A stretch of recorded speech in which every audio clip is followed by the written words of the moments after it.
যারা মদ খাচ্ছেন, ফুর্তি উড়াচ্ছেন, মদ খেয়ে পড়ে থাকছেন, তারা আজকে জেনে রাখুন যে আপনার বাচ্চার হার্ট অ্যাটাকের কারণ একদিন আপনি হয়ে দাঁড়াবেন। যেসব মা বাবারা মদ খাচ্ছেন তাদের বাচ্চাদের, তাদের সন্তানের 44% এক্সট্রা হার্ট অ্যাটাকের, হৃদরোগের সম্ভাবনা বেড়ে যায়। এই হার্ট অ্যাটাকটা আপনি নেশা করবেন আর আপনার বাচ্চাকে বরদান হিসাবে দিয়ে দেবেন।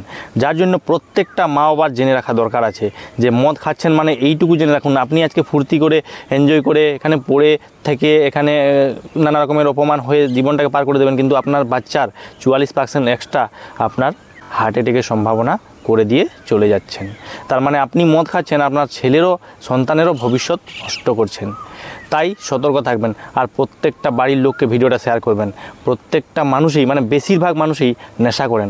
সবাইকে জানা দরকার আছে যে আমি নেশা করছি, মদ খাচ্ছি, মদ খেয়ে পড়ে থাকছি আর আমার সন্তানের সর্বনাশ আমিই করছি।